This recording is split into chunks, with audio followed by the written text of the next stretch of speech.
So welcome everyone tonight. Like this is so exciting. I know like all of you have worked so hard in just like less than 48 hours. So if there are any glitches, that's okay. If you just mess up somewhere, that's okay. It's just take the experience. That's all. So I will give it away to Sahasra. Hi everyone, and thank you so much for coming. I'm Sahasra Chavali, and I'm a member of the Young Changemakers of NorthSouth Foundation, and I'm here with. My name is Ucho Chigurupati. I will be talking to you guys more later in the presentation. Okay, so before we start, I want to explain a little bit about the agenda and the purpose of the open mind.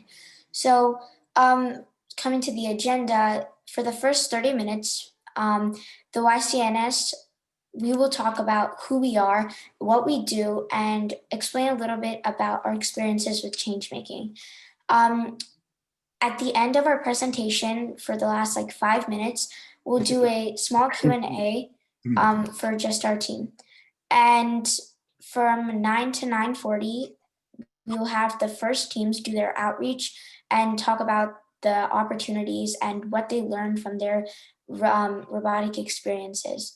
So from 9:40 to 10 p.m. EST, we'll have a Q&A for any lingering questions you have from our team or for the first team. So we have three teams with us today, the YCNS, obviously, and the Aztecs and the Great Gladiators. So the goal of the open mind is to unlock the potential in all of us, and whether it's the YCNS learning more about robotics and or the first teams learning more about change making. So if you have any questions in the beginning, ask them via the chat, and they might not get answered right away, but probably in the Q&A at the end. So what is the open mind? Well, when asked, what do you believe a leader is, President Barack Obama gave a response of this quote. And the quote on the screen clearly depicts that you can't do anything by yourself, and you need other people to help and guide you along the way. And that is exactly what this open mind is. It opens your mind to new possibilities and opportunities in change making and other people, and it helps you unlock the potential of others. So now I'm going to give it to Ujjwal to talk a little bit more about the change making journey. Thank you, Sahasra. So, many of you might be wondering when you should start your change-making journey, and there isn't really a right answer, but I suppose the best answer would be now, because it doesn't matter how old you are, you can always start your change-making journey, whether you're 14 or 40.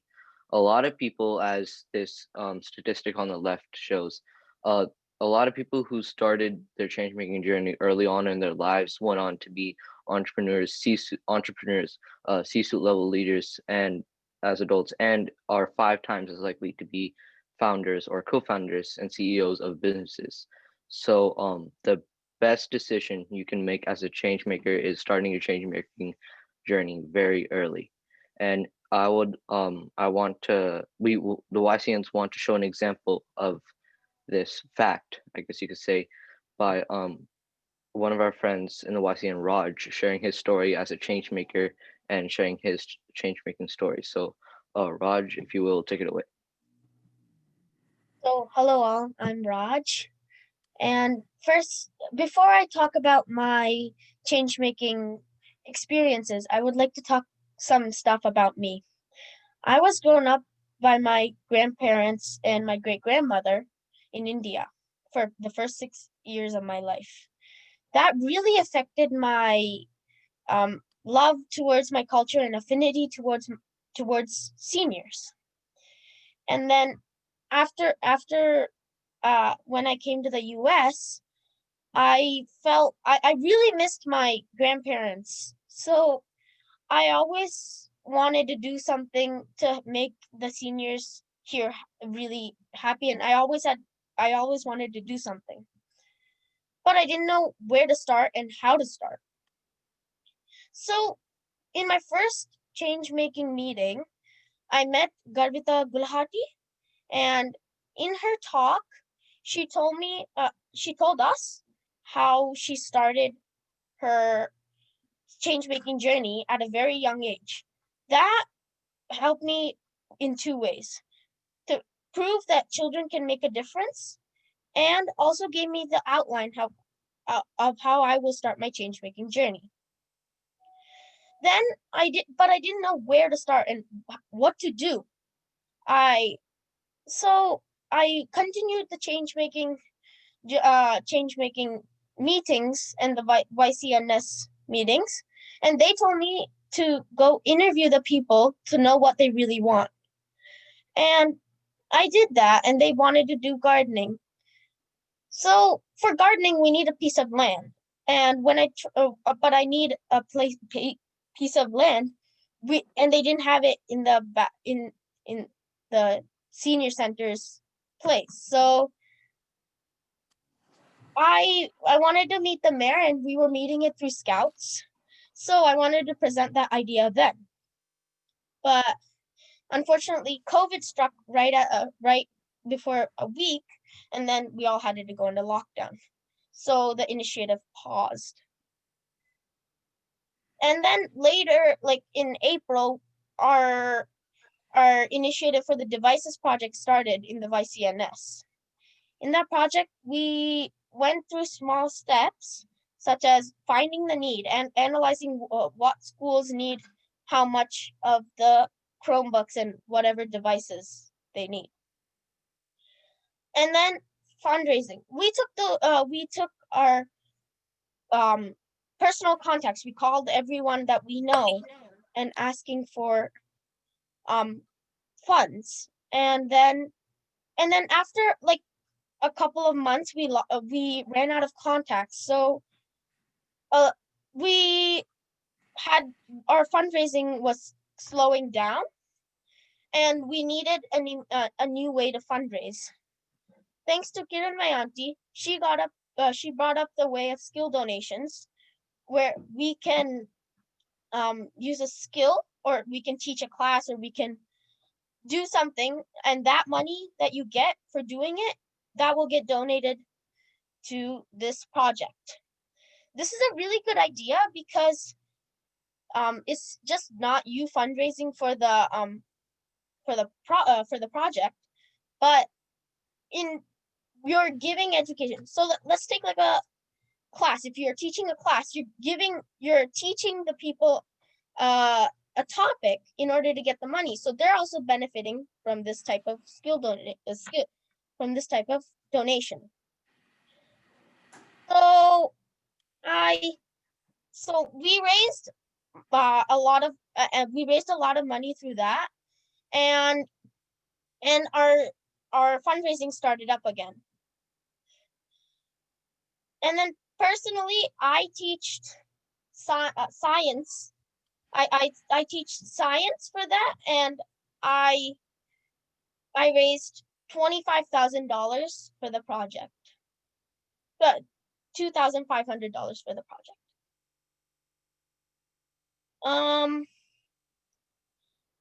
And personally,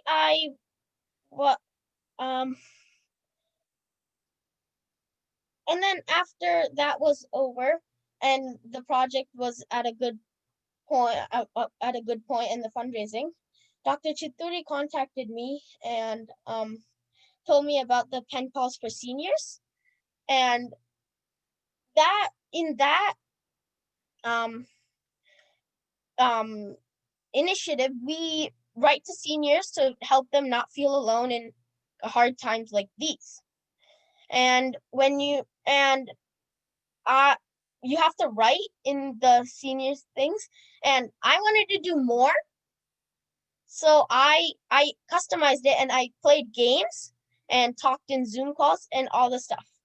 And then the contact part, like the contacting the seniors, was easier because I already contacted the senior center before, and they knew me better.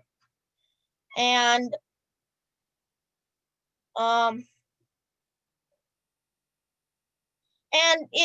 we sent messages through their grab and go bags, which is a way they pick up their food if they cannot cook. And the word spread quick, and right now I'm playing a game called cribbage with 4 people, and I am talking on Zoom with 6 people.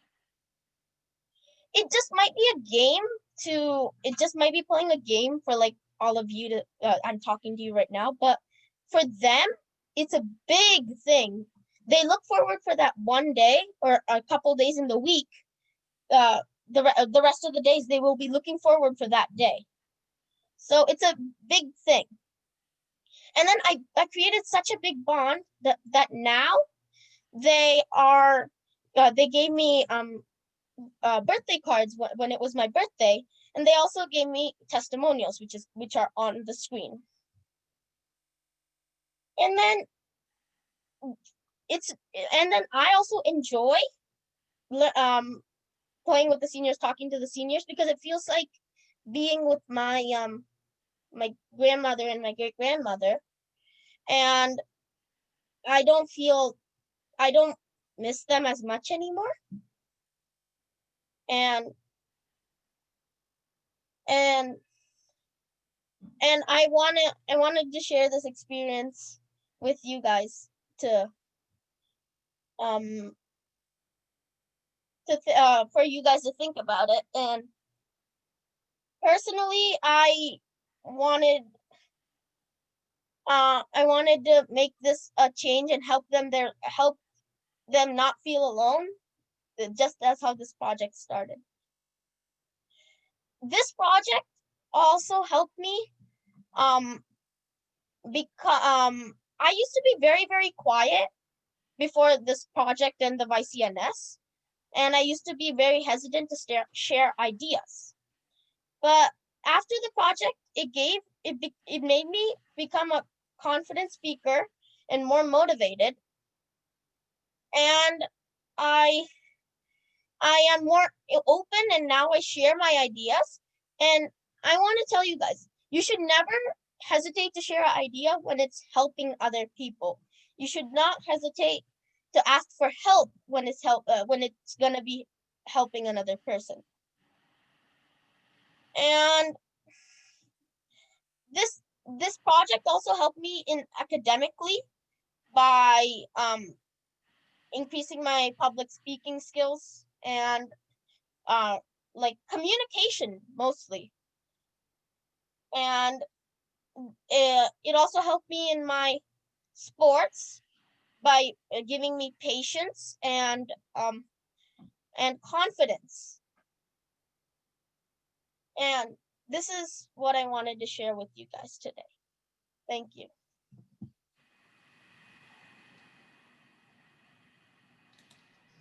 Raj, that was really good. And fun fact, he did not practice this at all with anybody. This was the first time he said this. So I thought that was a really, really good presentation. And I'm sure Raj would agree with me when I say this, but one of his biggest supporters and mentors are Raj's parents. So I would like to invite Swetha auntie and Kishore uncle to talk a little bit about their experience being a Changemaker's parents.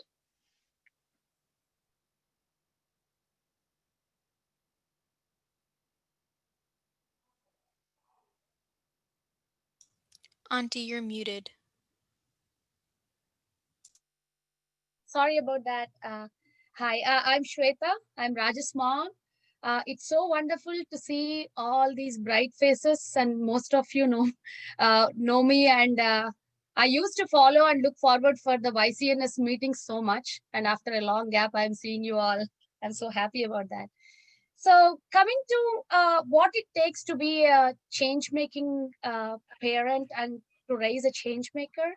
So, my experiences so far are like it's a it's a balanced experience. I can say, like, you have a lot of challenges, but you learn so much, and it's not easy at times, but it's worth trying, because how many of you would love to learn from your kid, right?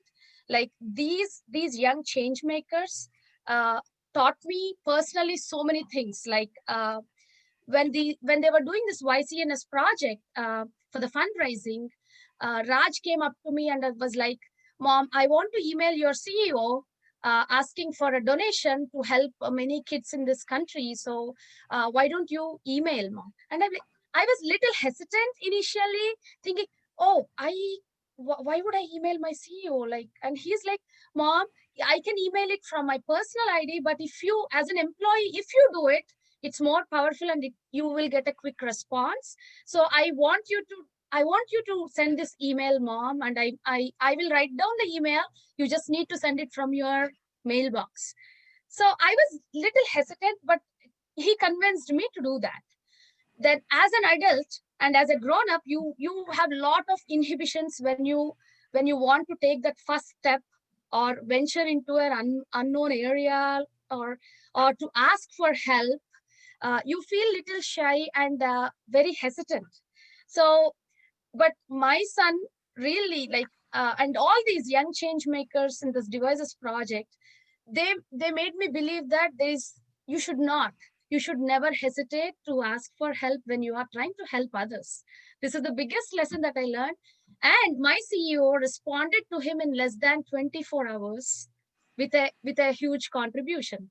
So personally, I would never ever in my life would have asked any stranger or any person if it is not for myself, right? Like, and these young change makers had shown me so many ways of how you can be so creative, how you can be hardworking, and how you are so persistent to get to get to get up, work hard and try to raise that money to help other kids. These kids really motivated me so much. And when it comes to parent, like as any other parent, I was like, how is this helpful? How is this going to help my kid in future? And are these hours that he's spending on change making, is it really worth? But I can confidently tell you it is really worth, because so there are certain skills that you can teach, and there are certain things that you, unless you practice it, unless you stand by them, and unless you do it in front of them, they will not pick them up. But along with Raj, I started helping him out in his ideas. He used to be very, very creative when it comes to helping others, but never exhibited such an enthusiasm before this change making journey started. Now he's a bundle of ideas, and whatever he tells, I try to support him in the way I can. And in this process, I learn so much from him. And sometimes I'm proud to learn it from him. Like, how many of you feel proud when your kids try to teach you the values that somewhere in this mechanical life that you forgot or that you lost, right? Like, I personally feel very, very energetic and very positive about Raj's change making journey. And I'm sure every parent would feel the same.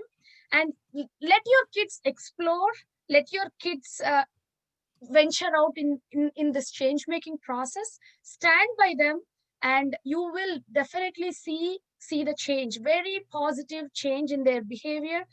It will help them emotionally make very correct decisions, and to stay strong, to stand up for themselves and also for others. And also, when you think of it, when they grow up into adults, they know how to handle problems better than us. That will give them better problem solving skills, that will give them how to be that will teach them how to be creative. And no matter how big or how small, they'll be fearless. So that is something that I have clearly seen in Raj.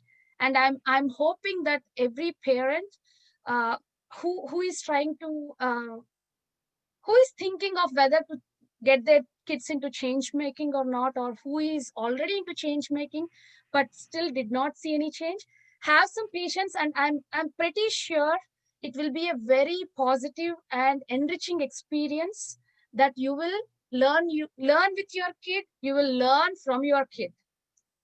So that's all I can say. And I wish you guys all the very best in whatever you do, and go YCNS, rock. Thank you.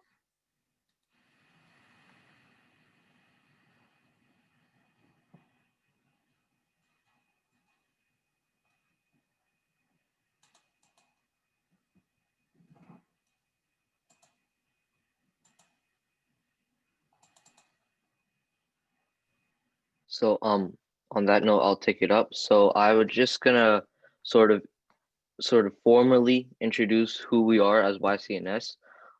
Obviously, we are the Young Changemakers of NorthSouth, and our current initiative is the Devices for Underprivileged Students initiative. And here's a little bit background about how it started. So obviously during the COVID-19 pandemic last year, and this year, um, a lot of schools had to move their education and curriculum online, which sort of it limited the education of many kids who could not afford devices or whose schools could not afford devices for those kids to take home. So what we decided was we would fundraise money so we can buy devices for those schools and kids, so they wouldn't have to give up their education because of financial reasons. So far, due to many people's efforts, we have raised over $100,000, which includes the North South Foundation matching funds of $50,000. And we have also so far donated 600 devices to different schools. And as you can see on the top, those are two of our volunteers in the YCNs who have, even during this time, they went out in public to try to bring awareness to our cause and tried various methods to fundraise for it. So I hope that shows how devoted we are to this cause. And on the bottom, you can also see one of the students who prevailed from our fundraising, and a lot of responses that came like that student. So we just want you to know that we really are serious about this cause, and just so we can make you guys think about where you are in your change making journey. I'm going to give it to Sahasra. So Sahasra, take it away.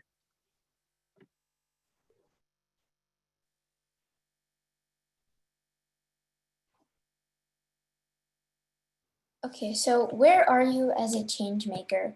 There are 5 steps to the full change making journey. The first one being the spark, where you're able to empathize deeply about a problem and you genuinely want to try and find a solution. The second step is the first action, where you take that first step in trying to understand the problem a little bit more deeply, and you either create like a simple action plan or maybe form a small team to help you along the way. The third step is appreciate, where your story gets told and you can experience gratitude for your hard work. The fourth step is change, and this step is repeatedly done because it's like you need to try and you will fail sometimes, and that's okay. But the change step is where you design an official solution or an action to address your problem and using what worked and what didn't work. And that step you will do over and over again. And the fifth step is the change maker citizen, where you officially become a change maker and you're able to cultivate that journey. And it's where you're making a positive change in your society. So now I'd like to pass it on to 2 of the Aztecs members and the YCNS members, Shreya and Vishana, to explain a little bit more about their parallel experiences with both of the causes.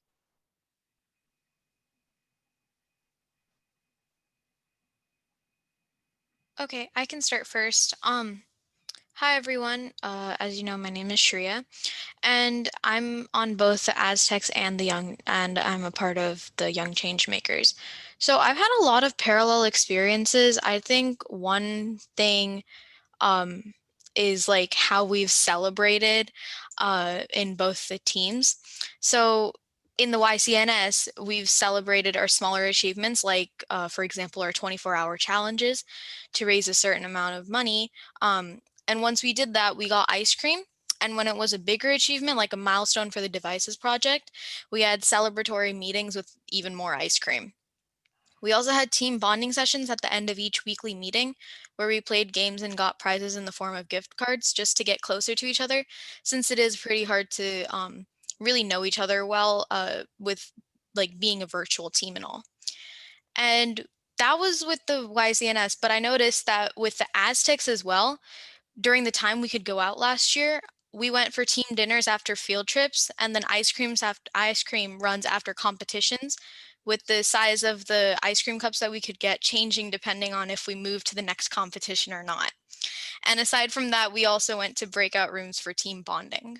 So that's something that I remember really well as something like parallel between the change making journey with the young change makers and then Aztecs as well. Yeah, for me, it's been like an interesting experience too, because obviously there have been a lot of cons of the pandemic, but I actually got an opportunity to be part of the FTC team, but virtually this year. So it's been a different experience. Though I haven't been able to do much of the hands-on stuff like building the robot, I've been able to help out with programming and other more remote things. But some parallels I can draw between the YCNs and FTC is like the people. I feel like the people are always the most important part of any team you're on, and both the YCNs and the FTC members are always so fun and engaging to be with. So yeah, both experiences are really fun, and I've learned a lot from both of them.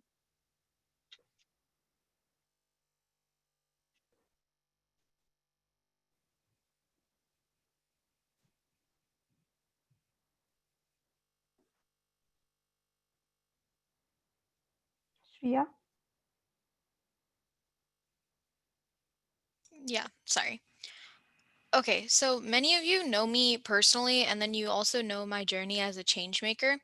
So I want you all, something that I want you all to know is how like change making helped me unleash my potentials for my age, and like how people started taking my words more seriously. Like for example, when I went to school, I found out that my teachers started listening to like what I said more. They also wanted me to talk more about my change making experiences with my project that I do. And just like how first teams find opportunities in the form of field trips, as change makers, it helps you in the way that you can meet some really like interesting people. Like for example, I've met the mayor, I've met President uh, Denson from the Des Moines Area Community College. And I've also met Ambassador Kenneth Quinn of the World Food Prize. And that was from change making, from doing my project. And as a first team, we've met Professor McAhee from the University of Iowa. And he was actually planning to have us present our smart roads idea at MIT. And yeah, that was really interesting because that's like when you think about parallels, that's another way that it's kind of parallel in the opportunities that we get. We get to meet some really, really interesting people. Yeah, and so as the YCNS, we've had opportunities to meet people like Mr. Costa Peric from the Bill Gates Foundation, and also work closely with the North-South leadership, such as like Dr. Chuturi, Dr. Balu, and Sri Vidalanko.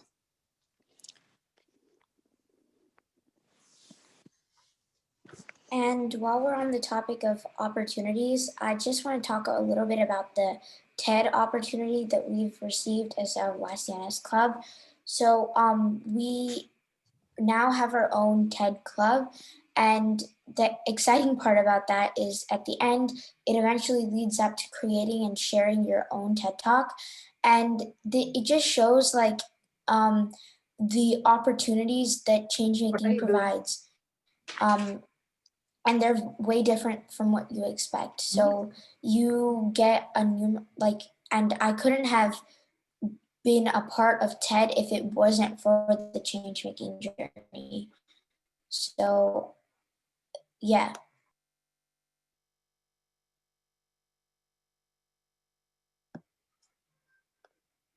Now I'd just like to talk a little bit about why change making is so important, especially now.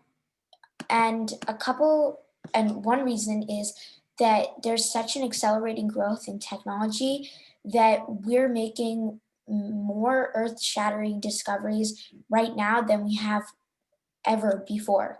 And because of this, there's going to be multiple differences in the future.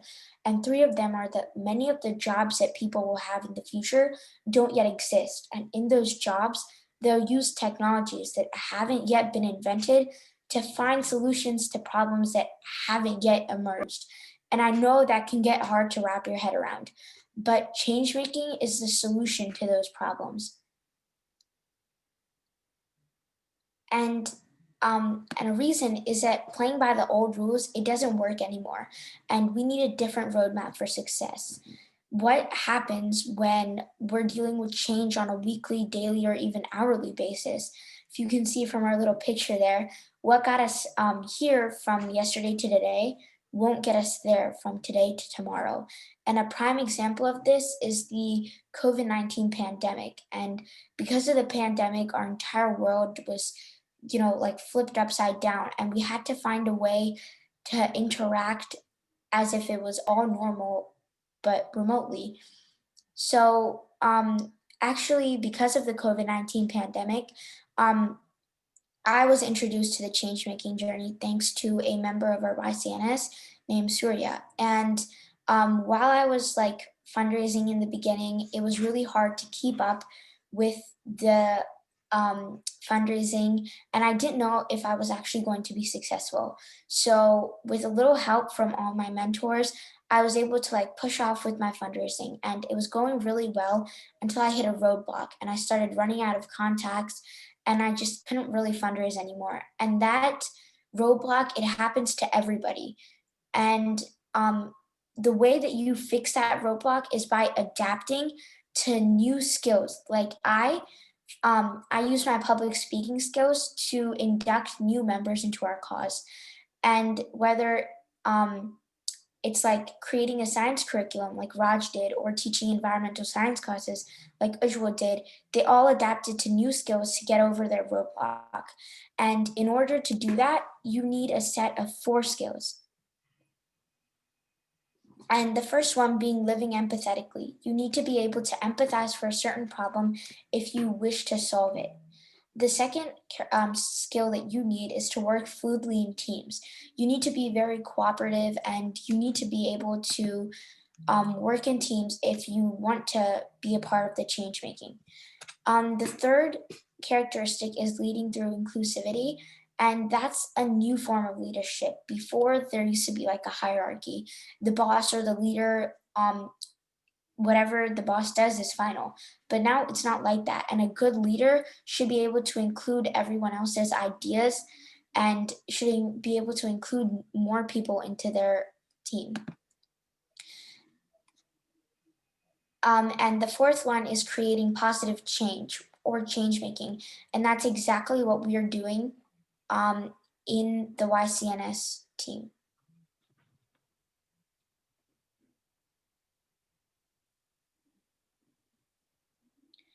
So if you can see in these articles, they all show how change making has become a deciding factor for colleges or even schools and or jobs.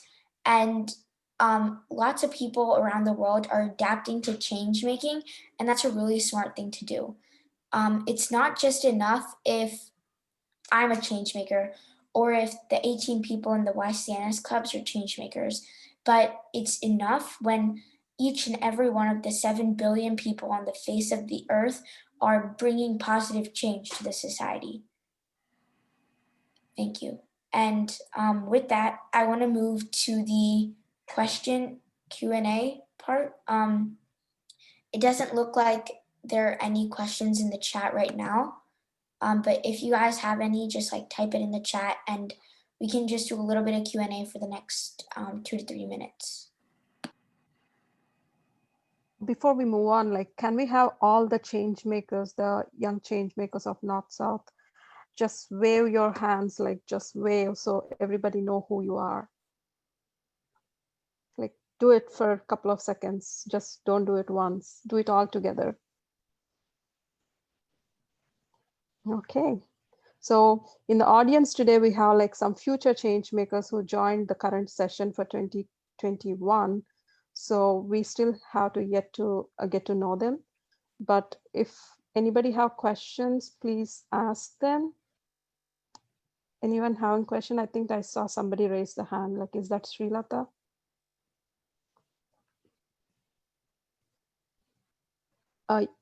Okay, if anyone have a question, you can unmute yourself and ask a question.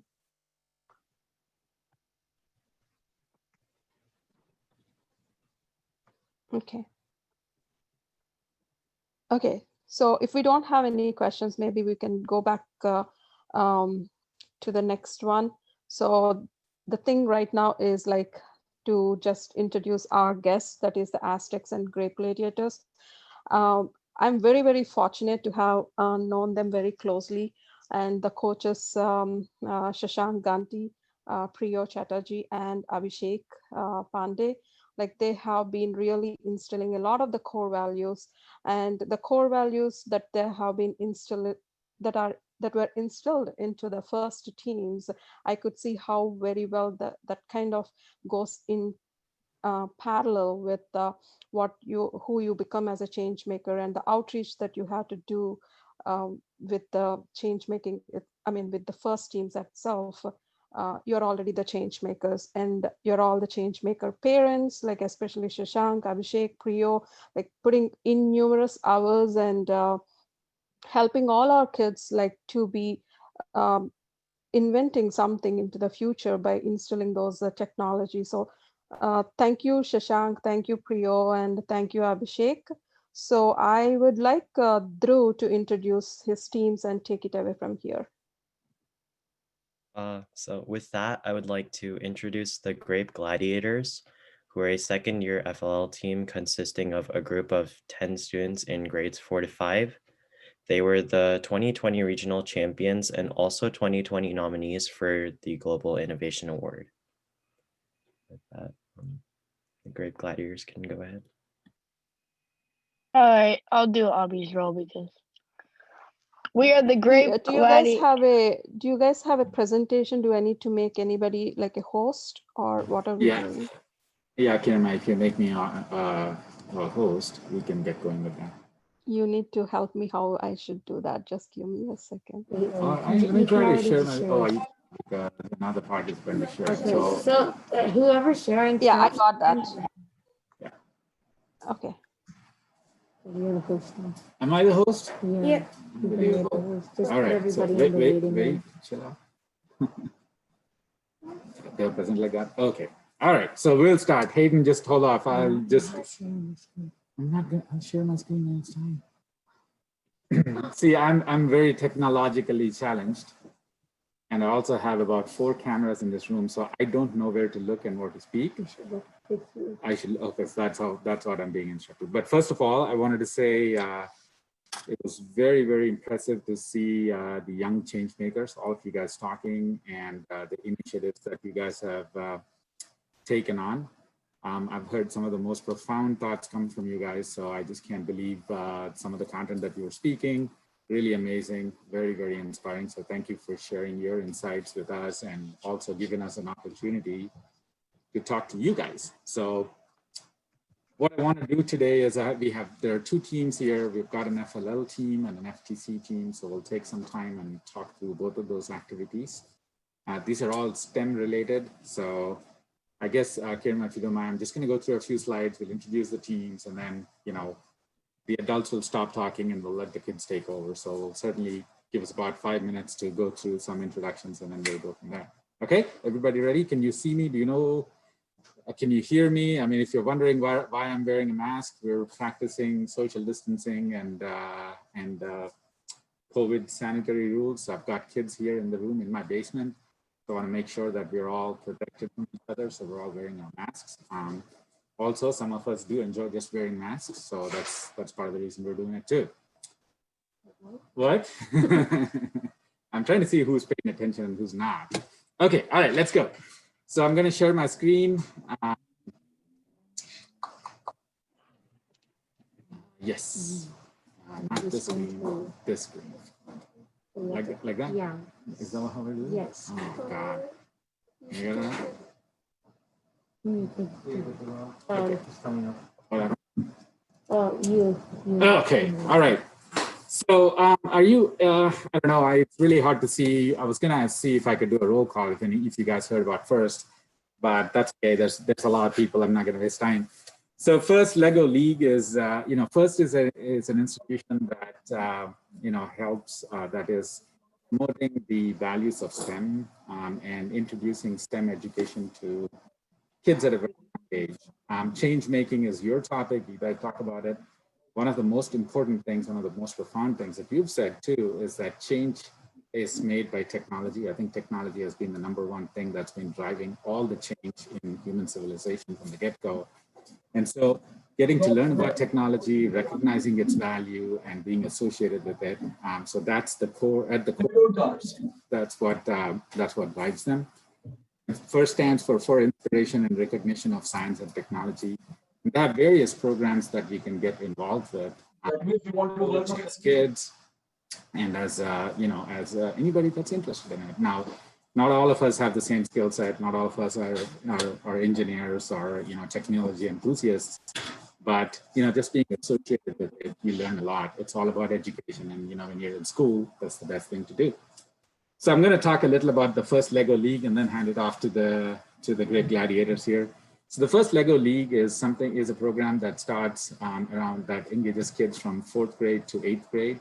And it is, it is a program that starts sometime, usually typically in August, and is done by now. Usually you'll have a regional championship and all that, and state championship around this time.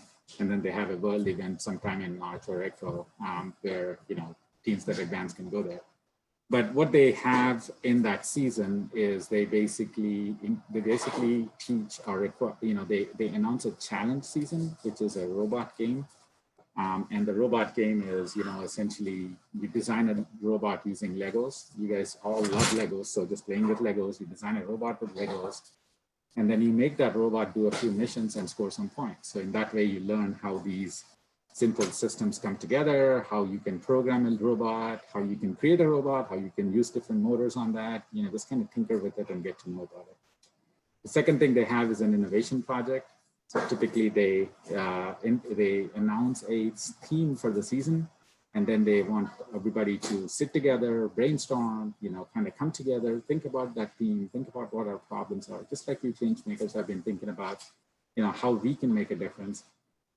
The idea with this innovation project is, just think about what you perceive as a problem that applies to this specific theme, and then come up with a solution. So it's very open-ended. You get a chance to define your own problem, and then you get a chance to, innovate and think about it. And we've had some pretty amazing ideas, some pretty amazing thoughts that we put together, and it's a fun journey doing that. So we do an innovation project, and of course the last one, as Kiran was saying earlier, it's all about building a team, core values, gelling together, having that gracious professionalism, trying to learn from each other, being inclusive, and still competing but being friendly at competition and respectful.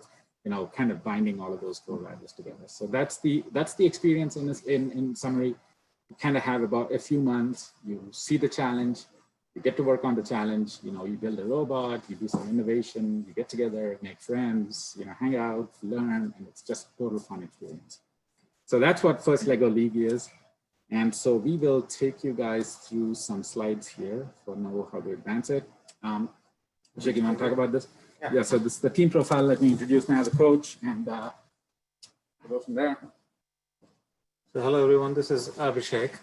So the team, this year's team, we have about 10 students from anywhere from grade 4th grade to 6th grade. So just to give you a perspective of, they're relatively younger.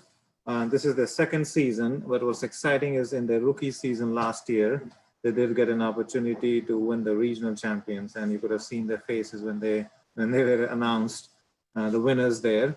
And a unique thing, they also got an opportunity to be nominated for the Global Innovation Award. The bigger thing was they'd get an experience to go to the next step, which was the state. And that was a unique experience that they will be able to carry forward again this year. This is the team, 10 students. We will get to meet and they will do their hello and highs, just the faces and some of their team statement and passions. And the two coaches here. I mean, it's been a fun interacting with these kids. As you know, fourth graders through sixth graders. Their curiosity at times, their fun spirit, which sometimes seems to be the biggest thing we need to rein in back. But ultimately, I think they're having fun. They're learning something, and I think that's the biggest thing we are able to go from here. So with that said, I think we should be ready. So Great Gladiators, are you ready? Ready to go? Okay. Yes. Okay, so I'll hand over the mic, desk, and camera. You guys are ready to go. Okay. We are the Great Gladiators. We fight for the grapes. And we're glad to meet you. Wow.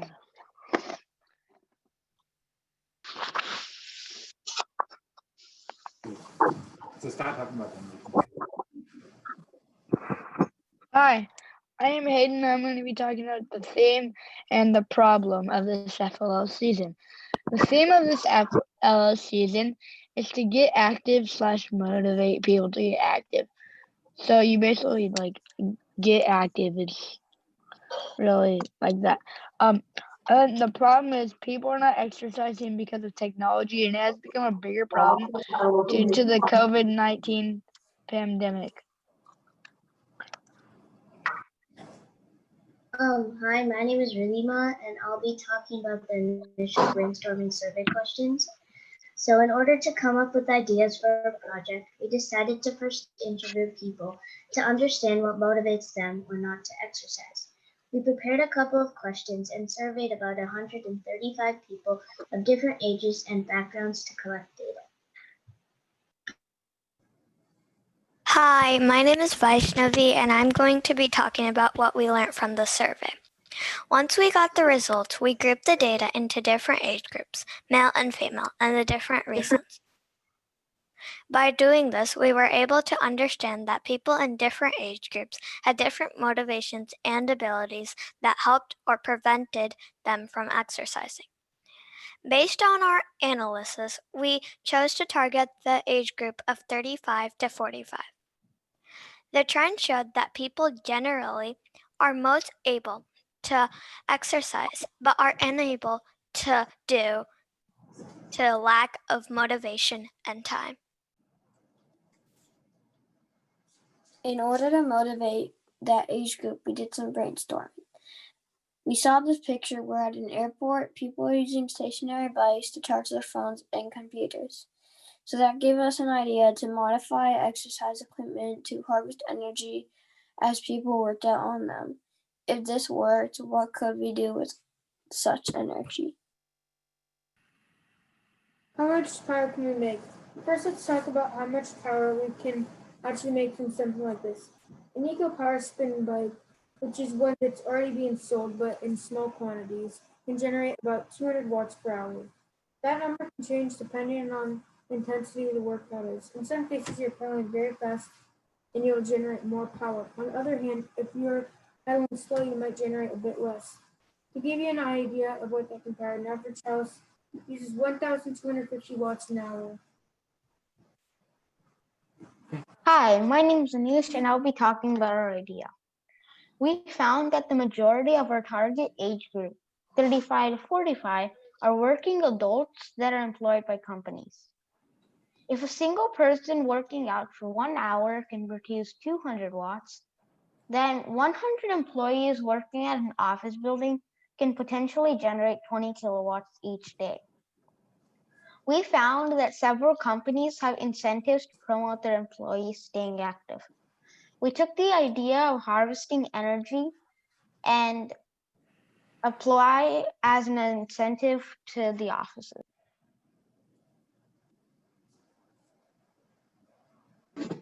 Hi, my name is Vihan, and I'm going to talk about the incentives for companies to be interested. Any energy harvested by watt workouts can be used by the companies to reduce their carbon footprints. Working together as a group motivates employees. Team building and bonding exercise. We also found out that people in this age group tend to exercise in a group. Okay, why don't you quickly show a prototype that we have, so for what we're talking about. So we have this prototype of our electrical bike idea. So if I were to spin this, the light would light up. So for our electrical bike idea, so we harvest energy from this spinning. So this is just our prototype of it. Right. Okay, so you guys want to talk about the robot design? So hold on. So before we go in there, so let's talk. So that's the innovation project portion of the presentation. We're going to switch over to the robot missions. So as we talk through it, we'll also do some demos. Do we know all the slides are in order, right? So let's go through that. Okay, so robot design. Shrey, you want to talk us through that? You'll have to bring the robot here, Shrey. They can see it, but they can't hear you.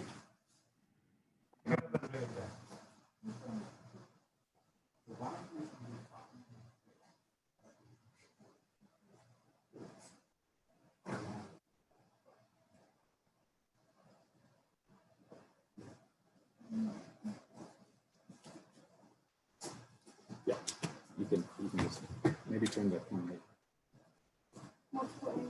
There you go. That works. This works. Okay, now you can talk to it. Okay, so this is our robot, and we designed it as a brick to add, so we built a frame. So then the frame would go on top of the brick. Attachment. So in the front here, there's 2 gears attached to motors. So then we could add attachments to them that use gears, and then they could like spin, and we can make some attachments. Like we built this like elevator kind of thing that goes up and down. And then we have a color sensor as down here. And then, so the main control of it is the EV3 brick, and it's in the middle, and you could like, when we on it, you can actually manually control the motors. But we have a computer connected to a program that should do it. So the EV3 brick is in the middle, and there's some wires here which connects it to motors.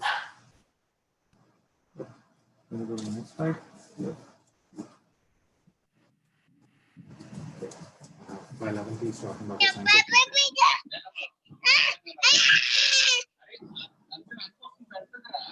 Avanti, you want to take on and talk about the sensors? So sure. Yeah. Hi, my name is Avanti, and I'm going to be talking about the sensors. Sensors are the eyes and ears of the robot. We use 4 different sensors in our robot this year. First is the color sensor. This color sensor allows us to detect color intensity on the map and helps us program navigation. Next is the gyro sensor. This allows us to measure the angle at which the robot is headed so that we can move in a straight lines and turn precisely. Example, 90 degrees left. When needed, 2 distance sensors. This allows us to measure the distance from a wall to know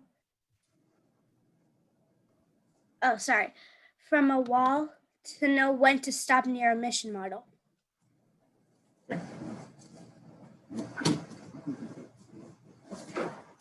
Okay, field The tables. table is a 4x8 table with the mat that lays out different mission models for the Lego robot to interact with.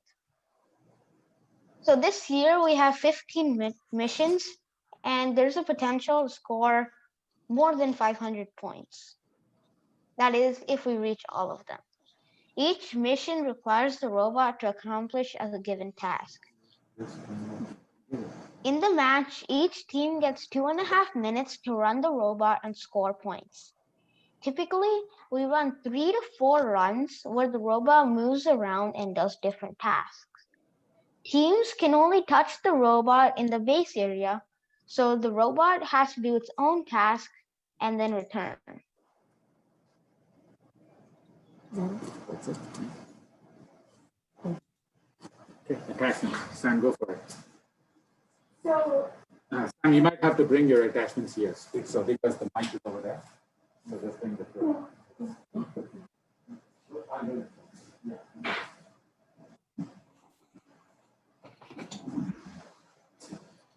so right now we have two main attachments. There's this one here, which we're using for the bench mission.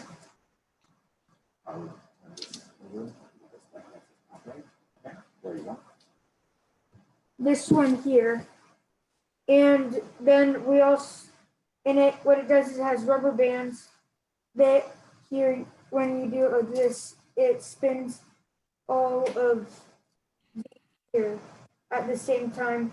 So it drops all the cubes at the same time into the little blades here. They pick off the back of the bench and drop it on the ground. This also helps make the bench fall down so that it's ready for the cubes to drop. So it goes like, and then we also have the frame here with this for the basketball mission, and it just goes up like this.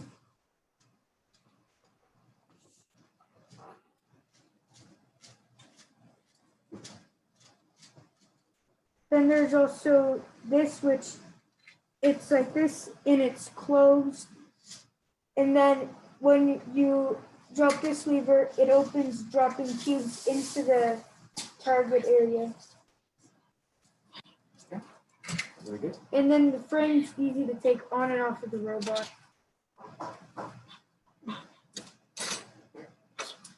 Next slide. What's next? Oh, okay. So, What's next? Okay, so do the coding. So oh, how are we doing this? I don't know. I think you're going to show the algorithm or just next slide is the I'm just gonna get the coding. Just a second.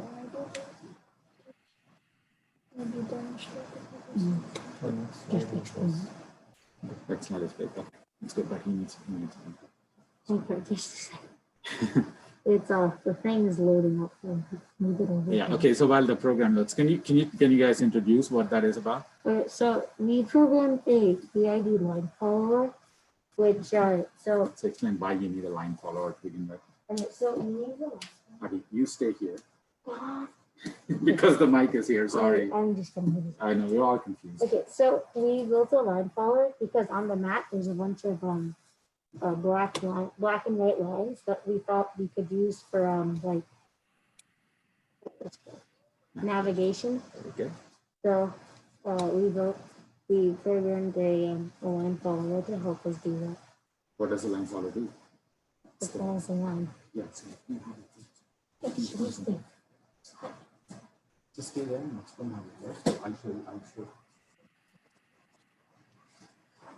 So basically, how it works is we set the color sensor that shines a dot down onto the table, and then we set dot in the middle of a black line and a white line, and then so then we run the program, and then the program goes and it follows the line, saying so if it goes too much on white, it'll turn one way, and if it goes too much on black, it'll turn the other way. So it does that. So we want to talk about the algorithm, right? And we go from the content. So, are you sharing? Yeah, we'll share. Yes, I will. Okay, so let's move this over and let's move the slide deck over to us. Okay, so that we have it.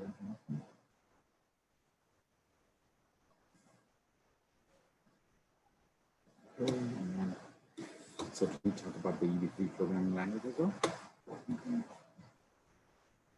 All right, go. So this is our program for the PID line follower.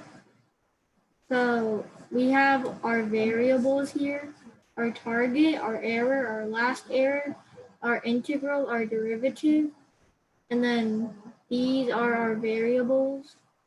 Like this would go for KP, KI, KD, for like PID. So the first thing we do is we like have our target, and that adds up with the gyro sensor. And if it were to fail, like if it were to go too much to one side, it would count that as an error. And then the error would add up to the last error. And then that would create the integral. And then we calculate the differential by subtracting the current error from the last error. And then what we'll do is we'll multiply error with the proportional constant Kp. And then we'll multiply integral and the integral constant Ki. And then we multiply differential with differential constant Kd. We add up all these numbers. It would be here. We add all these numbers up to adjust the direction to maintain the target. Okay, very good. We would show demonstrations, but it's bugging out right now. That's okay. Should we run a mission or something and show that? Let's do that. Let's do that. So present. Okay, next slide. That's that. All right, code concept. Who wants to talk about MATLAB? Anybody wants? So as you guys saw, that program was extremely large. So like very large. So then we simplified it into one block, and that block is a my block. So basically what a my block does, is it simplifies code into one thing. So if I were to start a new program, then I would go to the cyan thing, which is where our my blocks are. And then I were to look. So this is like move forward with the line follower. And then I would go here and spread it. So this is the entire line follower in one block. So like if we were to run it, hopefully it doesn't bug out. Right, it's not connected right now. It isn't? The breaker's not connected. So that's okay. But okay. Yeah, so why do you, so go back to your slide and see what are the points. Yeah. Okay. Yeah. So maybe you can show one of the missions program and walk through them. It's not so use it doesn't do sense we don't know it. We would need to connect. Yeah. Okay, so let's run and let's go. Let's move on then. Okay. Yeah. So we can just convert any line of code into a my block, and it'll be there for convenience, and it will always be there. It'll never like delete unless we delete it. So that it's just a cool convenience that we have. Okay, Rishi, you want to walk us through, say, the basketball mission or one of those missions? Yeah. So Can after using our robot and our hold on. attachment. From the other camera, we're going to try and get the basketball mission to run. So while we're doing this, we can actually see the demo. Okay, so just give us 1 sec. Sam is loading it up. So let's do that on the other camera. So not that one. I want you to get the basketball.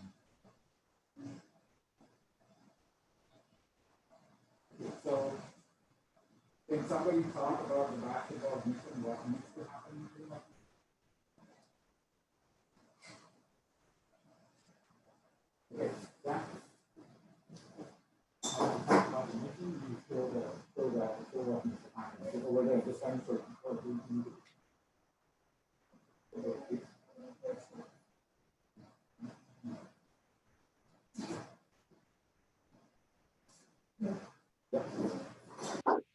Okay, so Rishi, just talk about the basketball mission. It's way over there on that far end. So I'm going to zoom in the camera on it. So we have to program a robot to get to the mission first. Then we use an attachment we built to put the cube into the basket, and then we use the rack and pinion attachment to lift the basket. The higher we raise it, the more points we get.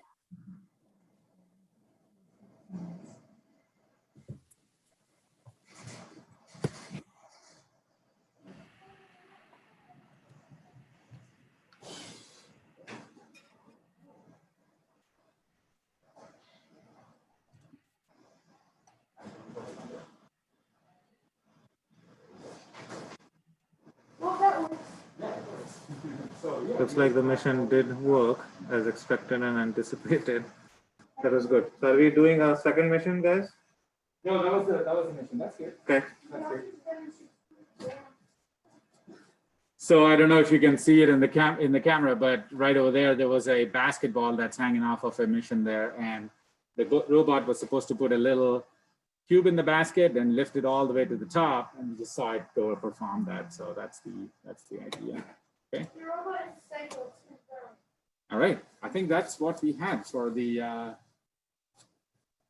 Great Gladiators. Is there anything else you guys want to add? Stupid dance. Stupid. Oh, you want to do the dance mission? Let's see. Okay. So they want to run the stupid dance mission.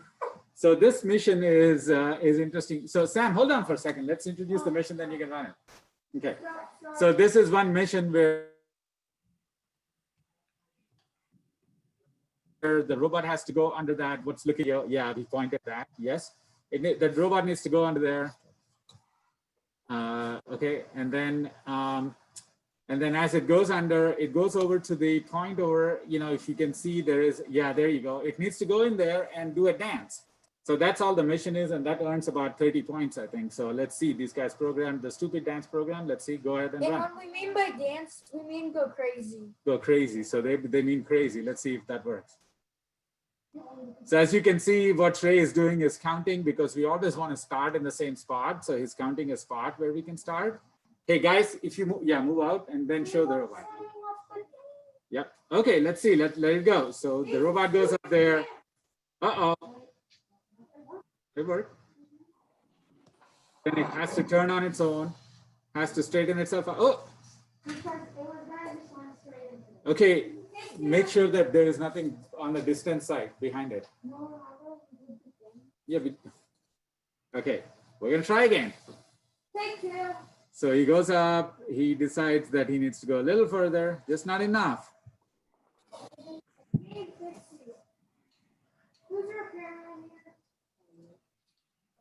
So my guess is there is something behind it. Is there?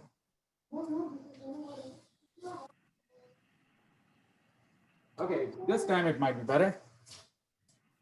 Yep. So then it straightens, it goes under that thing and turns around, goes a little further. Uh-oh. And then it starts dancing. So that's one of the missions that they've had to program. It goes crazy and begins to analyze touch bark. Good job. Yeah, wrap it up. Cool. Good job, guys. All right. Any questions? Certainly feel free to drop any in the. Well, let's see. There's some questions. It looks like in chat. Okay. No, that's just chat comments. So turn that thing off.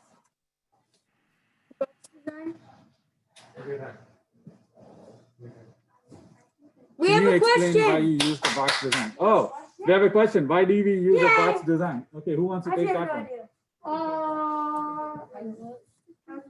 The question is, can you explain why you use the box design? Okay. Okay, go ahead. So we use the box design. Come closer. We use the box design so that because the box design is like very small and it's easy to add things onto, and It's very like, and then so it's also so that we have a protective case and wires aren't just like flying out of our robot. And so yeah. Yeah, there's more questions. What do you guys do when you have differences in opinion? How do you solve it? We talk to I'll do that one. I'll do that question, Abby. Awesome. Go for it, Hayden. Okay, so mainly what we do is we do 5 finger consensus. So it's basically you rate on your fingers 1 through 5, 5 being really good, 1 being really bad. And then the people that are like really high on the idea try and convince the people that are really low to like move up 1 or 2 or even 3 sometimes because they say, well, maybe we can change a little thing and still make it good for all of us. Very good. Okay, next question is, how did you guys come up with the code for the line follower my block? Abhinav, how did you guys come up with the code for the line follower? Shrey and Abhinav, why don't you guys talk about it? So we watched a YouTube tutorial. Got it. Abhi? Yeah, you did answer, but why did you want it? Yeah, why did you want a line follower?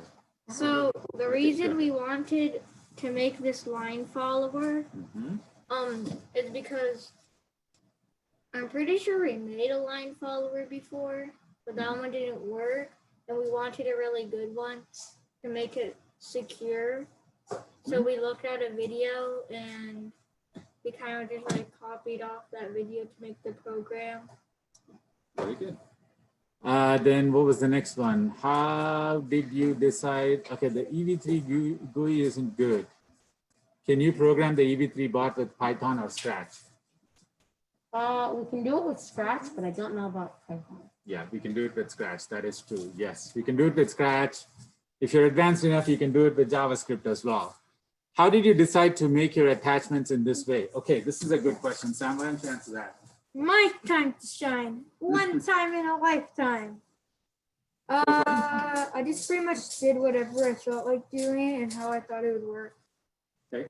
So like this one, I used the windmill blades in the front because it had an okay enough angle that it would pop off the back of the bench. And then I used this thing here because I didn't feel like making a complex gear attachment.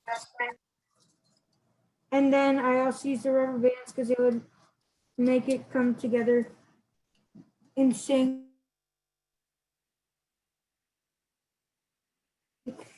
Even though they are a pain in the butt. But eventually I'll get them to go in sync. Okay. All right, the next one is, so do you use touch sensors, color sensors, or do you divide up the roles of coding? Who wants to answer this one? I don't understand the question. Do you use touch sensors? No.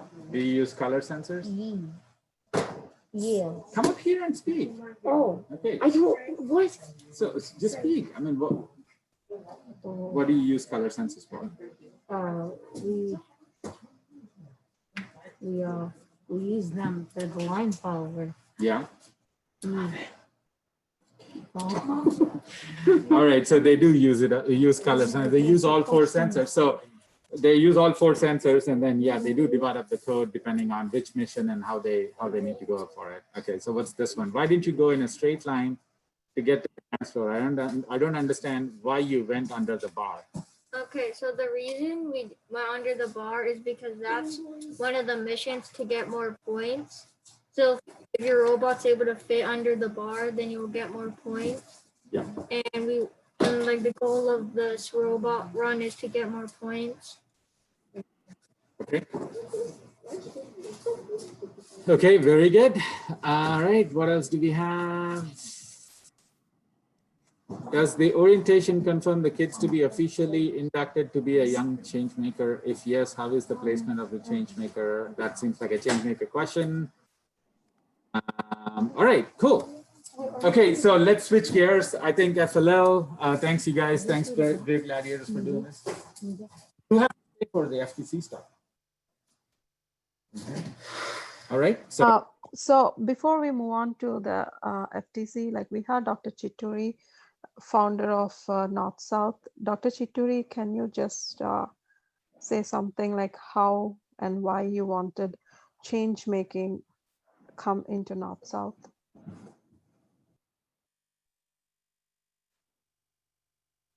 Hello, Dr. Chituri.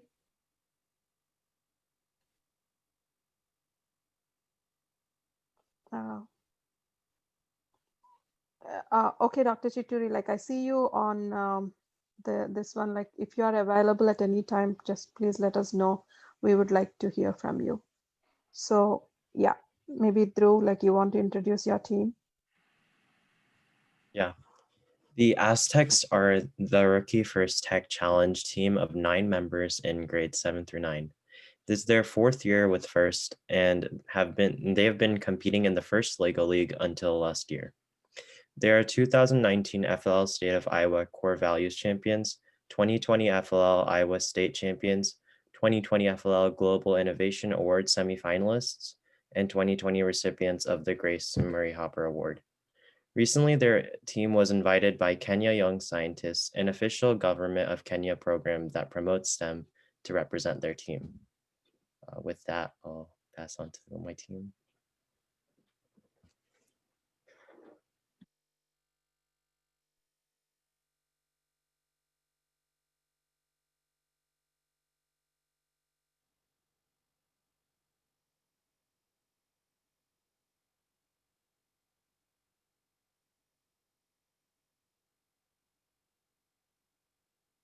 Okay, I'm speaking to mute. I was asking if there was anything else you were going to say, or we dive into the slide deck. We can go ahead. I mean, I think the team was going to introduce each other, so. Okay, all right, let's do that. And so I'm going to switch over gears to FTC. So like Dhruv said, yeah, I've been coaching the Aztecs team for the last 4 years. They've been doing FLL. He said last year they went to the championship. They actually qualified to go to the World Championship, but COVID came around and the World Championship got canceled. Got nominated to present at the GIA, like the Global Innovation Award for their idea last year. It was a very good experience for us to, to participate in that. So we're really riding high. A little low this year based on not having to go to the world. That was a good opportunity that we were all looking forward to, but we couldn't. Anyway, so we started this year on wanting to take on the next level of this challenge, which is FTC, or First Tech Challenge. Am I on my screen? Can you see my screen? Okay. Yes. Yes. Oh, it's showing the code page. No, that's not what I wanted to show. Not yet. Not yet, anyway. All right. So this tool is. What does it say? Stop share. Okay, cool. And this time, let me share.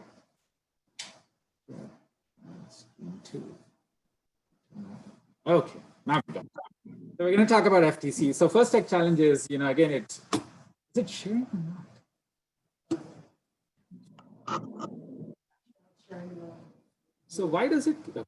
Well, let me try this one more time. Screen one. Yeah, not yet, Shashank. It's not sharing yet. Share. Okay. Are you seeing this? Yeah. Good. Yeah. Okay. Sorry. All right. So First Tech Challenge is something that is the next level of Lego League. So we kind of graduate Legos. Now you saw the concepts are kind of similar. You still want to build a robot and do stuff with it, but instead of robot using the Lego Mindstorms, you start to get to the next level of the game. So you do make a metallic robot. It's you can kind of see it there if you're looking at the spotlight video. It will show you. We are going to show the FTC field and our robot there.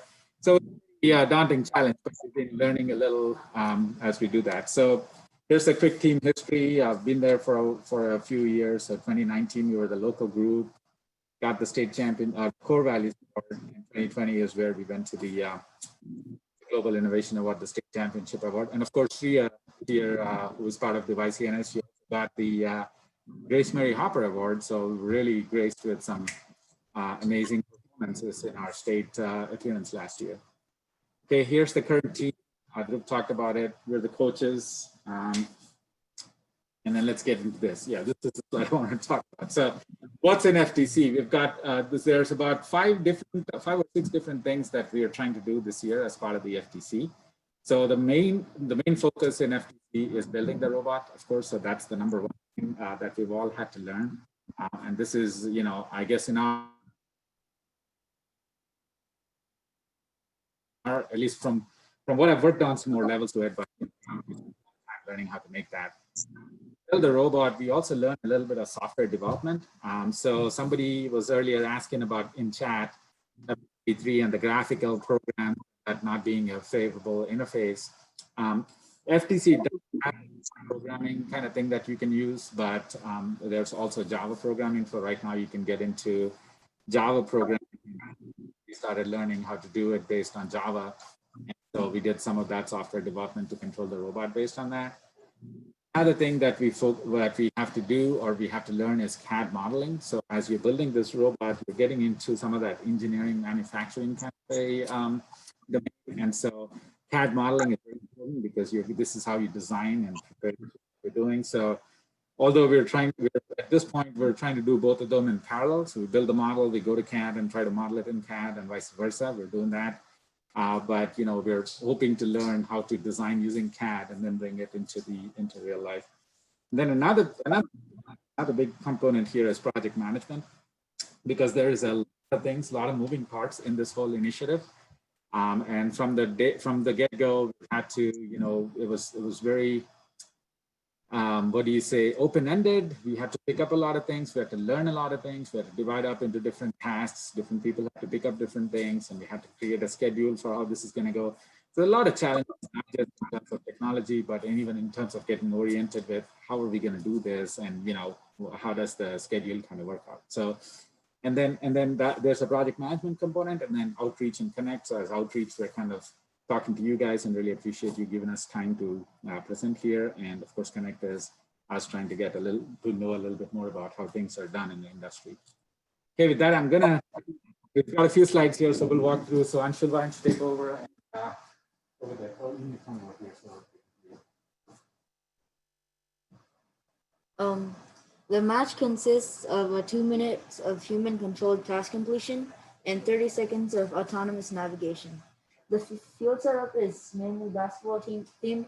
The main objectives are to toss these rings into the balls over there and grab and move these wobble balls into the and score as many points as you can. Okay, next slide. There you go. Good. We talked about the equipment. All right. To make our robot run, we use a phone, our robot, our written code, and controllers. The first 30 seconds have autonomous navigation, and then for the next 2 minutes, the robot is controlled by us using the controllers. And throughout all that time, we'll be trying to complete the various tasks around the field.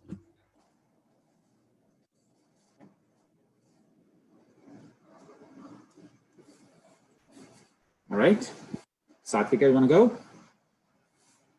Yeah, so this is our robot, Sir Jeffrey of the Aztecs. It just spelled really complicatedly, and it's a mechanical robot, and we use parts from Pitsco, Rev, and Tetrix. And we built a basic base using metal panels, but we've adjusted it a few times to add a conveyor belt on top.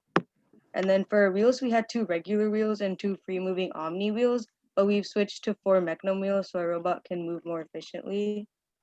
And an arm is attached to the side of the robot, and it uses a motor like the wheels. And at the top, there's a grabber that uses 2 servo motors.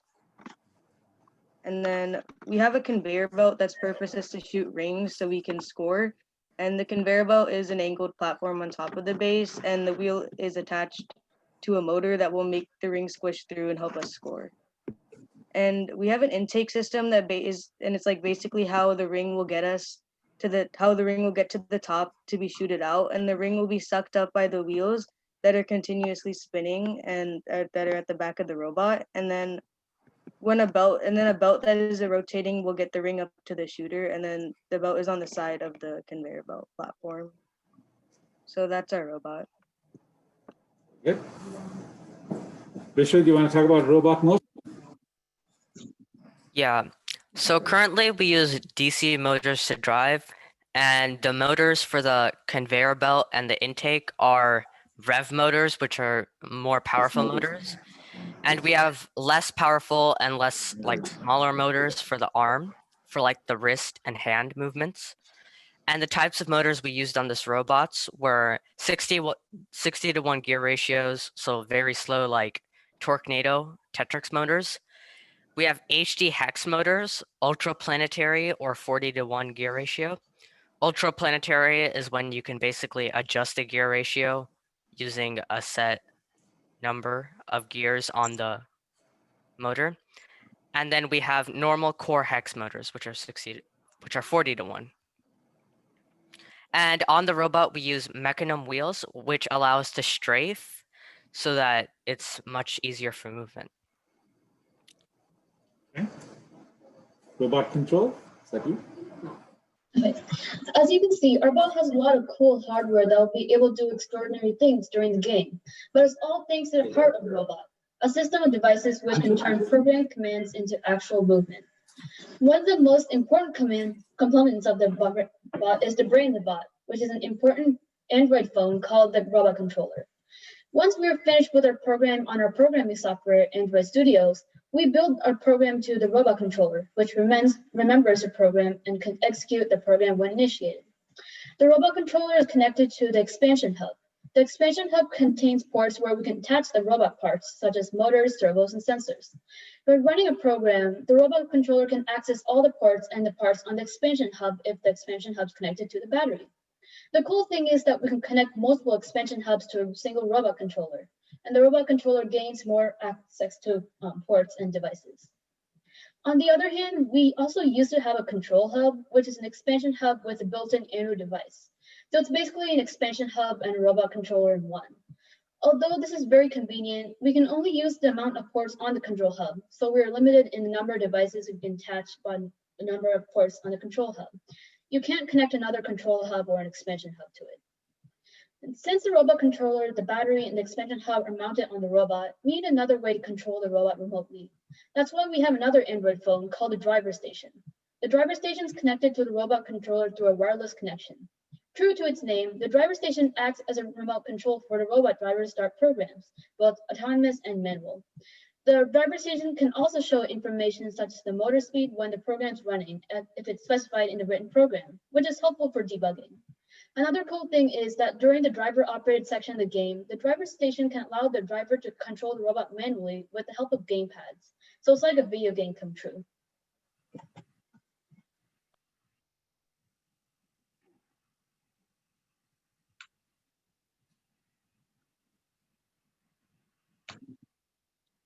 Okay, Atish, talk about the driver station and the controller. So that's you want to speak into that?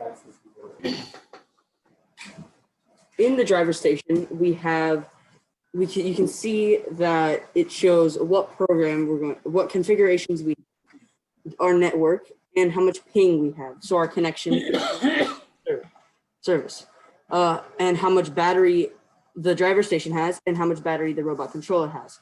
And once the robot is on and fully connected, it will also show the voltage of the. It also show the voltage of how much power we're getting from the battery. So during our autonomous period, drivers would select the autonomous driving section of this driver station, and during the manual driving station portion, they would choose the op mode. So with the controllers, we can program every single button. So these two triggers, these two trigger buttons, all of the letter keys, the joysticks, the D-pad, and this back switch is to turn it on and off. So in our program, moving up and down will make it move forward and back. Moving side to side will make it turn, and with left joystick, side to side will make it strafe. So that is how our robot will move. Maybe you can start it and I'm sure while that's happening. Okay, so get into the autonomous program. I think, is this Vishana with you? It's me. Oh, it is you. Okay, go for it. Okay. The autonomous program works a little differently than the manual program, but it's just as cool. Unlike the manual program, the autonomous program doesn't take any human input. It does everything on its own. Our autonomous program has two main parts, detecting the rings and dropping the wobble goal. At the beginning of the match, 0, 1, or 4 rings are placed in a stack at the center of the field. Face that camera. This amount of rings determines which out of 3 areas we had to drop the wobble goals in. For example, if there are 0 rings, we had to put the wobble goals in the area marked as A. If there's 1 ring, we had to drop the wobble goal in the area known as B. Then 4 rings mean we go to C. Since we mainly depend on dropping the wobble goal into the marked area for points right now, we can't avoid guessing. This is why we use OpenCV to detect the ring stack size and go to the corresponding area. Our OpenCV program uses the robot controller's phone camera to determine the stack size. To do this, the program looks at a certain area of the camera feed where the rings appear. Then the OpenCV program returns a number. With this number, we can let the robot know where to drop at the wobble goal, and we can initiate stage 2, dropping the wobble goal. But how does the robot actually move and drop the wobble goal? To drive, we tell the program how far we want the left and right motors to travel. If we set both sides to move positive or negative inches, the robot will move straight forward or backward. If we set one side positive and one side negative, the robot will turn. But what will we do if we want to move in a different direction without turning? This is called strafing. Strafing uses the mechanism wheels to move in any direction without turning. To do this, we power the adjacent wheels with the same power instead of left and right side. This saves time and it makes it more efficient to drop off the wobble goal. But how do we drop off the wobble goal? Well, our arm uses servos for its wrist and finger. To program the servos to move, we have to give the servos an angle to set itself to. But we don't type our angles out of 360 degrees. We do it as a fraction of pi. So if we want the servo to go to 180 degrees, we type 1 for 1 pi and 0 degrees for it's 0 for 0 pi. With this, we can open and close the fingers, make the wrist move left, right, up, and down. But to lift and drop our arm, we use a motor. To make the arm move forward, we set a power for the motor. Since the arm motor behaves like the motors used for driving, we can set a positive or negative power to move the arms up and down. So with all this code, we can program our arm and wheels to do anything we imagine. Dropping the wobble goal is just one of the things it can do, but we aren't done there yet. After we drop off the wobble goal, we program the bot to move to the launch line, and then we know that our program has completed its job.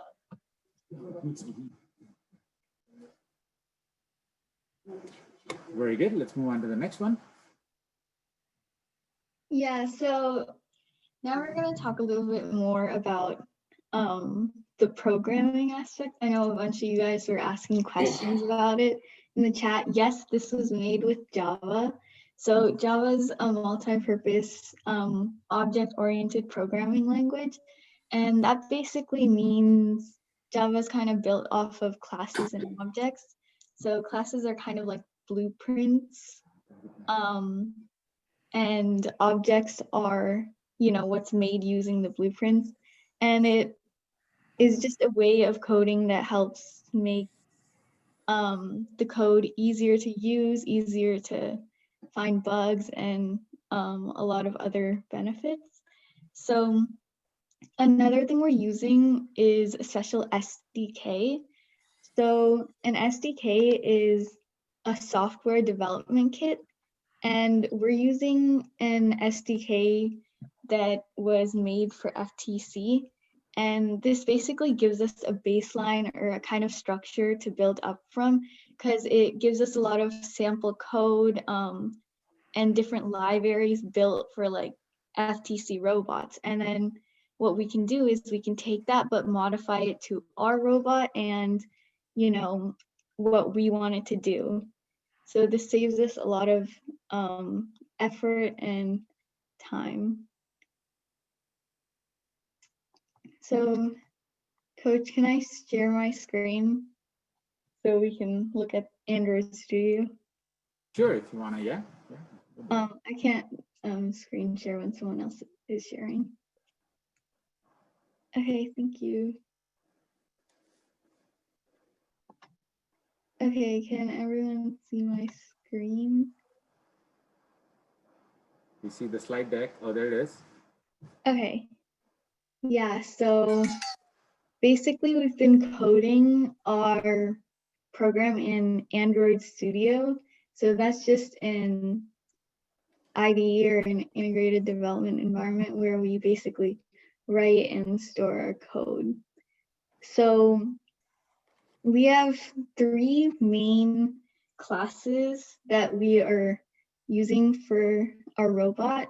We have one for our manual mode, which is the driver control period where we're actually using the controllers. And then we have our autonomous code. So that's the code that runs by itself without like any human input.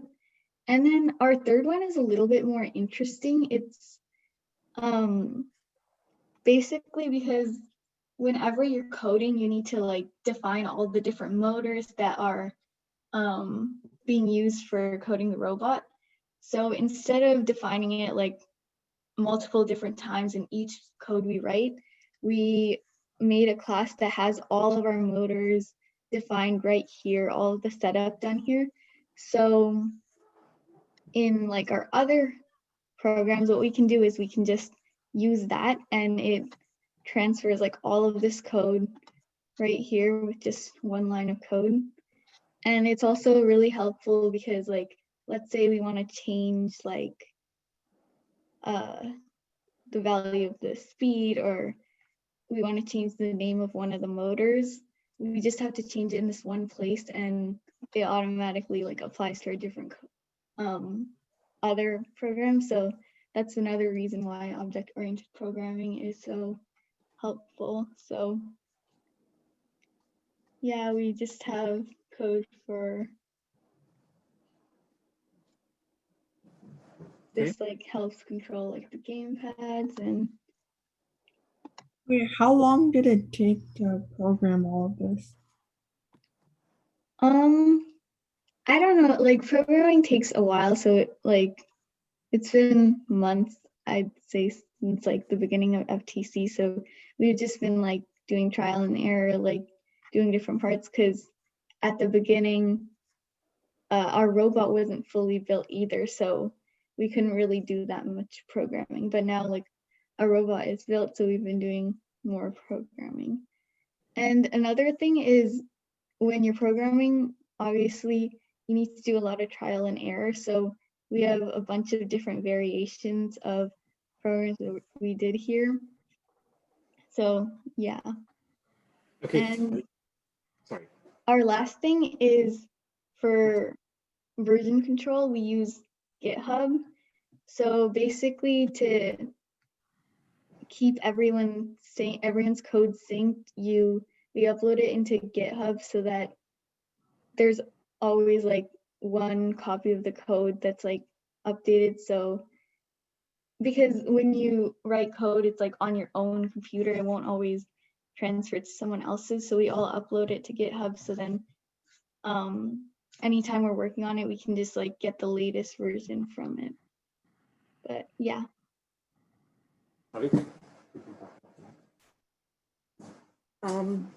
To help our robot design process, we use CAD, which is computer aided design, where you can design your robot on a computer. We use it to test out to prototype a robot without actually building it physically, because that takes a lot of effort, and if it doesn't work out, then you have to take it all apart. But in CAD, all you have to do is just make some simple constraints. The CAD program we use is Autodesk Inventor. There are plenty of CAD programs out there. That's just the one we know. We found a part library on the internet with all of the FTC, the parts that we use from all the different vendors. So we downloaded that, and it helped us. It made it so that we didn't have to search for all the parts that we needed. So yeah, over the past few months, me and a couple other team members have been working on trying to rebuild our robot in CAD and make it as accurate as we can. and eventually like to start designing in CAD before we actually build the robot, but we haven't reached that point yet. Okay. Time, so we'll probably move on. Okay, Tria, you want to talk about the field trips, the outreach, and we should call it good after that.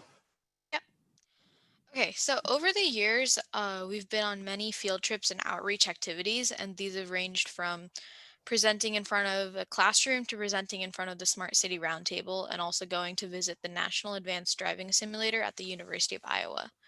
Something else that we've done last FLL season was visiting Willis Auto here in Des Moines with the Grape Gladiators to learn more about cars, especially automated ones, since that was what we centered our project on back then. One outreach activity that we were able to do virtually this year as an FTC team was talking to the Young Scientists of Kenya through Zoom. The Young Scientists of Kenya is an initiative with the Ministry of Education and the Government of Ireland through its embassy in Kenya that gives young students from across Kenya the opportunity to demonstrate innovation and show their scientific talent through its national science and technology competition.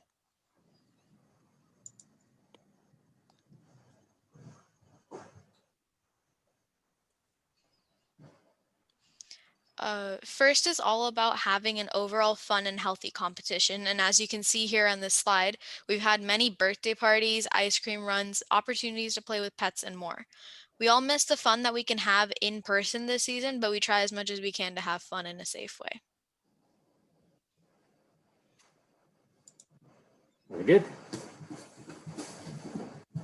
Thank you guys for that walkthrough. I know it's several screens and several video things with a virtual call with such an audience. It is a little jumping around, but hope you guys saw what we did. Hope you guys caught something about, or at least latched onto a few concepts that we talked about.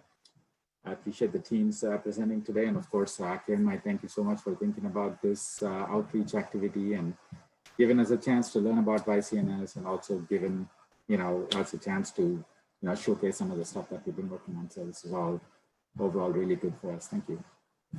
Yeah. Thank you so much, Shashank. Like, this is amazing. Like, this is the first time that I'm actually watching what you guys are doing this year, unlike every year. So it's amazing. I can't even imagine like how you guys are pulling this through. Like, yeah, especially the virtual thing and all. I think like there are some questions that were posted towards the change making, and we were not able to cover much about the Ashoka and how we recruit and all, because the scope of this particular meeting was mainly to unleash the potentials in each other and try and know different ways of change making. So the way we do at someone was asking about recruiting into the change makers thing. So what happens is every year, like there would be, this is something new. First, let's get back to the roots. So Dr. Chituri started this collaboration with NorthSouth collaboration with Ashoka, who are the game changers in and the professionals at change making. And so in 2019, like emails were sent to all the email list, and 18 or 11 kids, 11 families responded. And out of those 11, 8 remained to the end. Those were the 8 kids who started this team project during the pandemic when they, so 2019, June till December, like there were monthly sessions where they were trying to explore their personal projects, like how Raj has explained, like he was able to explore his passion towards elderly people and how he can do something about it. But when the pandemic came, that's when the actual real fun stuff happened, and it was very, very fast paced.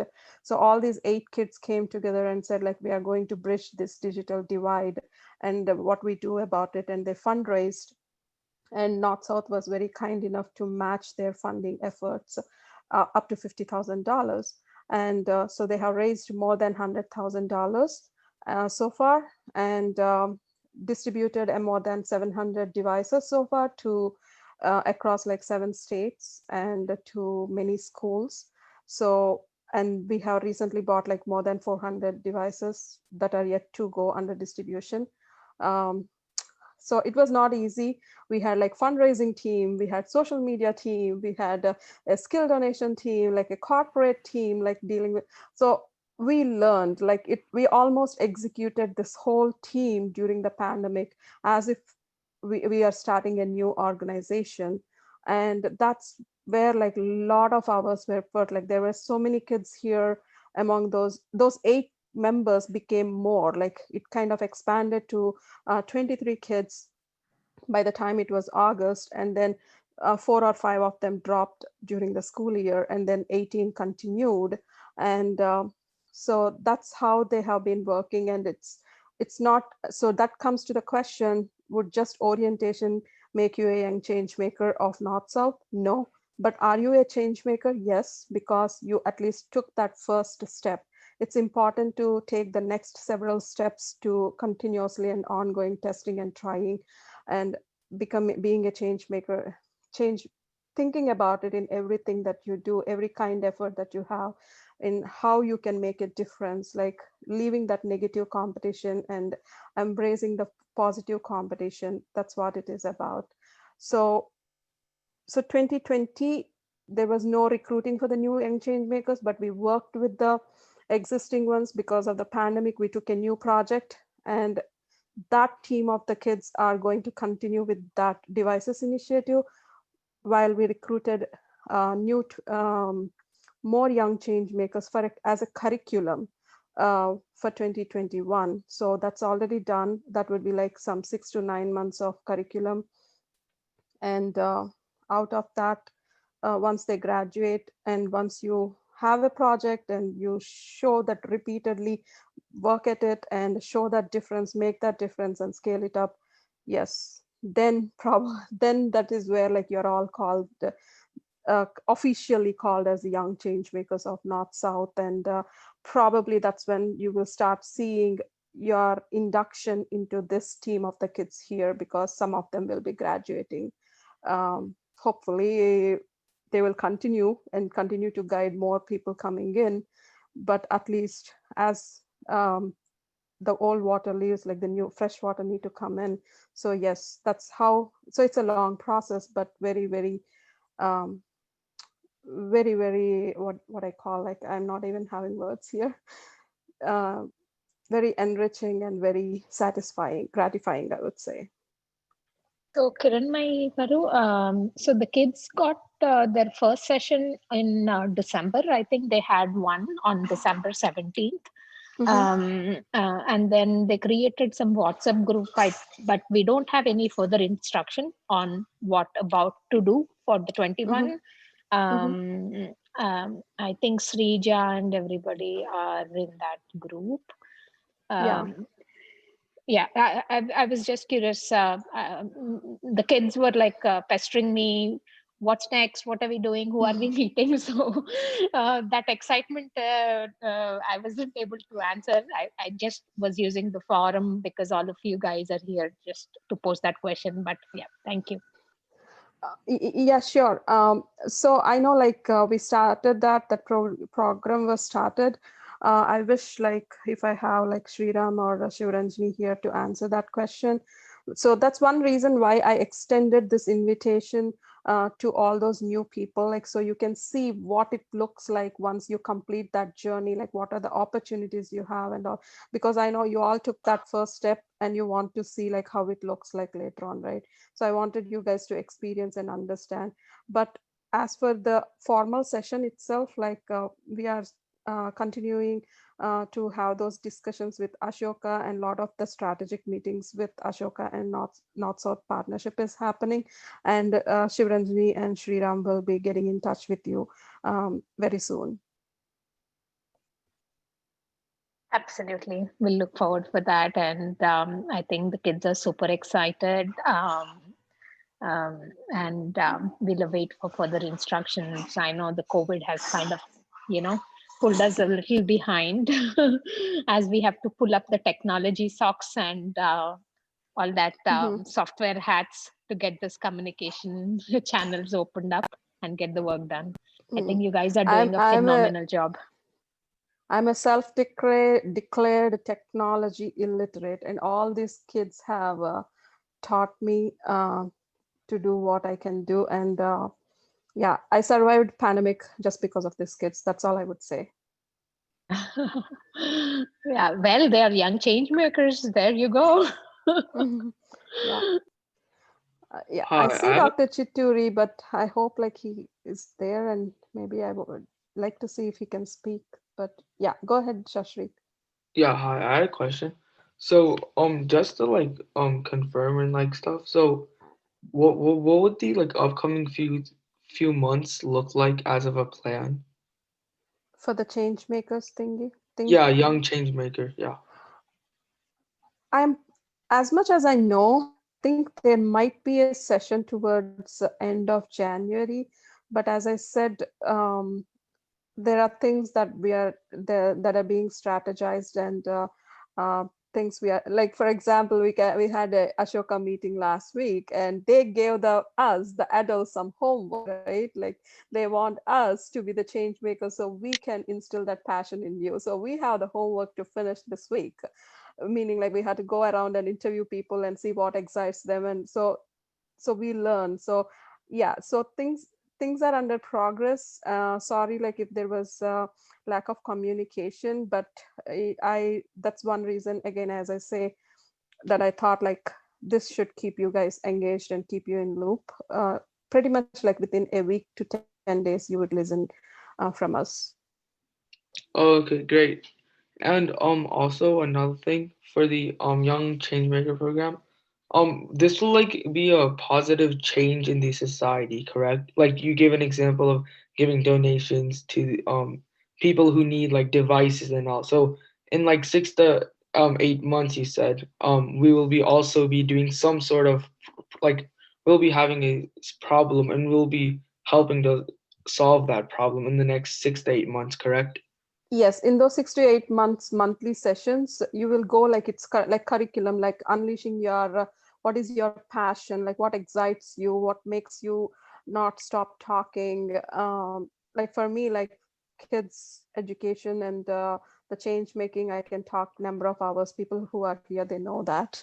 So like everybody have that passion. Like if you take Shreya, like for her, it's girls education and girl empowerment, like she can speak about it.